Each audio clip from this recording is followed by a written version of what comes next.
દર્શક મિત્રો, મેટ્રો ન્યૂઝમાં આપનું સ્વાગત છે। એક નજર કરીએ આજના મુખ્ય સમાચાર પર। આઝાદી પર્વની ઉજવણી અંતર્ગત બાળકોના ચાહીતા મોટું પતલું અમદાવાદની મુલાકાતે। અમદાવાદમાં ફ્રેન્ડ્સ કોમ્યુનિકેશન દ્વારા યોજાશે ગુજરાતનો સૌપ્રથમ dance reality show star of Gujarat. 15મી ઓગસ્ટના પર્વના લીધે અમદાવાદ રેલવે સ્ટેશનની સુરક્ષાને ધ્યાનમાં લઈને ચેકિંગ હાથ ધરાયું છે। વિશ્વ સિંહ દિવસ નિમિત્તે સાસનગીરમાં રેલીનું આયોજન કરાયું।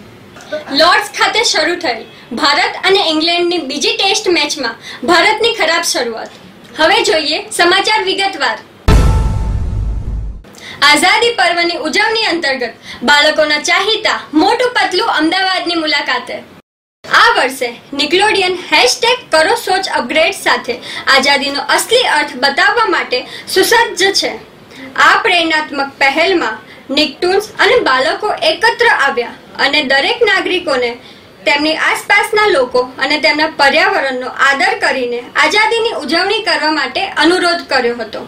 અજોડ પહેલાના ભાગરૂપે નિકટૂન્સ મોટું પતલું અમદાવાદના વસ્ત્રાપુર ગાર્ડન ખાતે આકર્ષક નાટિકા સાથે આઝાદીનો અસલ અર્થ બતાવ્યો હતો।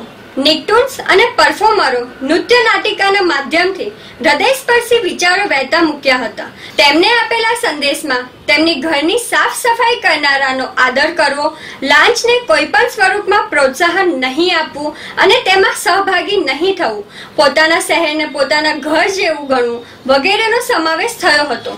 મોટું પતલું ચંદીગઢ, નાગપુર, અમદાવાદ અને મુંબઈ શહેરમાં પહોંચ્યા હતા અને આ ઓન ગ્રાઉન્ડ પ્રવૃત્તિઓ થકી સંદેશ ફેલાવ્યો હતો। ચેનલ આ ઝુંબેશ પ્રસારિત કરશે અને ડિજિટલ પર પણ થશે, જેમાં ઇન્ટરેક્ટિવ અને સહભાગી વિડીયો અને પોસ્ટર્સ થકી #કરો સોચ અપગ્રેડનો સંદેશનો પ્રસાર કરાશે। અમદાવાદમાં ફ્રેન્ડ્સ કોમ્યુનિકેશન દ્વારા યોજાશે ગુજરાતનો સૌપ્રથમ dance reality show star of Gujarat. ગુજરાતના બાળકો અને યુવાનોમાં રહેલ આ ઉત્સાહ અને ટેલેન્ટને બહાર લાવવા માટે ફ્રેન્ડ્સ કોમ્યુનિકેશન અને ચૌધરી ફિલ્મ્સ દ્વારા અમદાવાદમાં ખૂબ જ મોટા પાયે ડાન્સ રિયાલિટી શોનું આયોજન કરવામાં આવ્યું। બાળકો અને યુવાનોને એક પ્લેટફોર્મ પણ પૂરું પાડશે।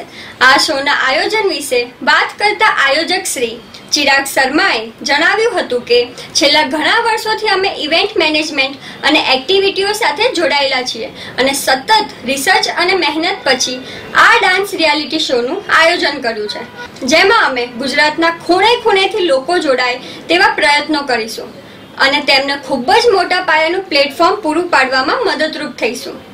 આ ડાન્સ રિયાલિટી શોના ઓડિશન તારીખ 22 સપ્ટેમ્બરથી અમદાવાદ અને ગાંધીનગરમાં ચાલુ થશે, જે ઓડિશન જાણીતા ફિલ્મ ઇન્ડસ્ટ્રીના કલાકાર શ્રી મમતા સોની તેમજ ડાન્સ ગુરુ જેમને પોતાનો જલવો એન્ડ પિક્ચર્સ પર આવતા મેં હું માઇકલ શોમાં પણ દેખાડ્યો છે તેવા શ્રી અવિરાજસિંહ ઝાલા દ્વારા લેવામાં આવશે। ડાન્સ અને ટેલેન્ટ રિયાલિટી શોને લગતી અલગ અલગ એક્ટિવિટી રાખવામાં આવી છે અને આ શોના ગ્રાન્ડ ફિનાલેમાં જજની ભૂમિકા શ્રી ગીતા કપૂર દ્વારા નિભાવવામાં આવશે। ગુજરાતના દર્શકોને ધ્યાનમાં રાખીને આ શોમાં ભારતની ભાથીગળ સંસ્કૃતિ અને ડાન્સ સ્વરૂપોની થીમ આધારિત ઘડવામાં આવ્યા છે। આ પ્રકારના પ્રયાસોને લઈને અમે અહીં મનોરંજનના ક્ષેત્રે બદલાવ લાવવાની આશા રાખીએ છીએ। આજે અમે લોકો એક સ્પેશિયલ અનાઉન્સમેન્ટ કરી છે for Gujarat biggest dance reality show star of Gujarat.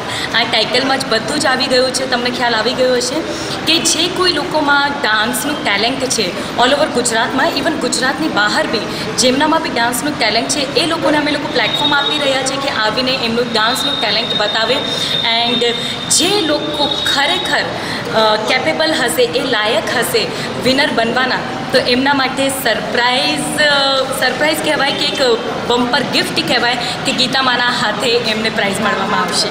આ જે ડાન્સ રિયાલિટી શો છે એમાં 5 to 15ની કેટેગરી રહેશે એજ વાઇઝ એન્ડ 15 to 35ની એન્ડ ઓડિશન સ્ટાર્ટ થવાના છે 22 સપ્ટેમ્બરથી। 2 ઓડિશન રાઉન્ડ થશે, દેન મેગા ઓડિશન થશે અને એના પછી અમે લોકો સ્પેશિયલી કોરિયોગ્રાફર્સ પ્રોવાઈડ કરીશું। હિન્દી શોઝ છે ફોર નેશનલ લેવલ, બટ જેવું કહેવાય છે કે ભાઈ ચિડિયા जितना भी उड़े आकाश दाना है धरती के पास, तो एवी ज रीते નેશનલ લેવલ ઉપર, ઇન્ટરનેશનલ લેવલ ઉપર બધા પાસે બહુ ટેલેન્ટ છે, સાચી વાત છે. બટ અમે લોકો ગુજરાતી છે, ગર્વ છે. એન્ડ ગુજરાતમાં જે લોકો જે લોકોને પ્લેટફોર્મ નથી મળતું બોલિવૂડમાં, એ લોકો અહીંયા પોતાની કિસ્મત આજમાવી શકે છે. એન્ડ આઈ એમ શ્યોર કે એ લોકો સક્સેસ થશે. એન્ડ આ શો તો સક્સેસફુલ જ છે. 15મી ઓગસ્ટના પર્વના લીધે અમદાવાદ રેલવે સ્ટેશનની સુરક્ષાને ધ્યાનમાં રાખીને ચેકિંગ હાથ ધરાયું છે. 15મી ઓગસ્ટના પર્વને હવે ગણતરીના દિવસો જ બાકી છે, ત્યારે અમદાવાદ રેલવે સ્ટેશન ખાતે સુરક્ષાને ધ્યાનમાં લઈને સરપ્રાઇઝ ચેકિંગ હાથ ધરાયું છે, જેમાં રેલવે પોલીસ, બોમ્બ સ્ક્વોડ તેમજ પોલીસના સ્નીપર ડોગ સહિતના તમામ સ્ટાફ જોડાયા. દેશનું કહેવાતું એવું સૌથી પાવન અવસર અને દેશના સિપાહીઓ માટેનો અને ભારતના નાગરિક તરીકે અભિમાન થાય તેવા પાવન અવસર એટલે 15મી ઓગસ્ટ. ભારતના 71માં રાષ્ટ્રીય પર્વની ઉજવણી કરવા માટે સમગ્ર દેશના નાગરિકો તૈયાર છે. બસ રાહ છે તો આ પાવન દિવસની. આ દિનની ઉજવણીમાં કોઈ કચાશ ન રહી જાય તે હેતુથી અમદાવાદના રેલવે સ્ટેશન ખાતે 15મી ઓગસ્ટની સુરક્ષાને ધ્યાનમાં રાખી સરપ્રાઇઝ ચેકિંગ હાથ ધરવામાં આવ્યું છે. Ahmedabad city news. અમદાવાદના લો ગાર્ડન રાત્રિ ખાણીપીણી બજારના દબાણો દૂર કરવાના વિરોધમાં 5 લોકોએ ઉપવાસ આંદોલન શરૂ કર્યું છે. 5 લોકોને પોલીસે 2 દિવસની પરમિશન આપી છે. આજે અને આવતીકાલે ઉપવાસ કરશે.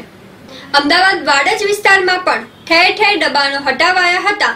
આ રહી એક તસવીર. વિશ્વ સિંહ દિવસ નિમિત્તે સાસણગીરમાં રેલીનું આયોજન કરાયું. આજે વિશ્વ સિંહ દિવસ છે અને તેની ઉજવણી દેશભરમાં વિવિધ રીતે કરાઈ રહી છે. પ્રાણીઓમાં સિંહનું સ્થાન વિશેષ પ્રકારનું રહ્યું છે. સાસણગીર સિંહ અને સિંહ દર્શન માટે વિશ્વમાં પ્રસિદ્ધ છે. ત્યારે સાસણગીરમાં આ પર્વ નિમિત્તે એક રેલીનું આયોજન કરાયું. રેલીને નવનિયુક્ત ડીસીએફ રામકુમારે લીલી ઝંડી બતાવીને પ્રસ્થાન કરાવ્યું. આ પ્રસંગે મોટી સંખ્યામાં વન વિભાગના કર્મચારીઓને ઝંડી બતાવીને પ્રસ્થાન કરાવ્યું.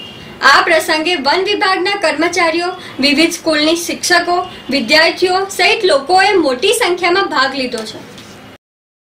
લોર્ડ્સ ખાતે શરૂ થયેલ ભારત અને ઇંગ્લેન્ડ વચ્ચેની બીજી ટેસ્ટ મેચમાં ભારતની ખરાબ શરૂઆત થઈ. ભારત અને ઇંગ્લેન્ડ વચ્ચે બીજી ટેસ્ટનો પ્રથમ દિવસ વરસાદમાં ધોવાયો અને બીજા દિવસે ઇંગ્લેન્ડે ટોસ જીતી ભારતને બેટિંગ માટે આમંત્રણ આપ્યું હતું, જેમાં ભારત 2 બદલાવ સાથે મેદાનમાં ઉતર્યું હતું, જેમાં શિખર ધવનના સ્થાને ચેતેશ્વર પુજારા અને ઉમેશ યાદવના સ્થાને કુલદીપ યાદવનો સમાવેશ કર્યો હતો. અને ઇંગ્લેન્ડે પણ 2 બદલાવ કર્યા હતા, જેમાં ઓલી પોપેએ ટેસ્ટ મેચમાં ડેબ્યુ કર્યું હતું અને ક્રિસ વોક્સનો સમાવેશ કર્યો હતો. ભારતની શરૂઆત ખરાબ રહેતા 11 રનના અંગત સ્કોરે મુરલી વિજય 0 અને લોકેશ રાહુલ 8 રન બનાવી આઉટ થયા હતા. બંને વિકેટ એન્ડરસને ઝડપી હતી. એક નજર આજના હવામાન પર. આજનું મહત્તમ તાપમાન 35 ડિગ્રી સેલ્સિયસ છે અને લઘુત્તમ તાપમાન 26 ડિગ્રી સેલ્સિયસ છે. આ હતા આજના મુખ્ય સમાચાર. હું સૃષ્ટિ બારોટ. આવતીકાલે ફરી મળીશ આ જ સમય માત્ર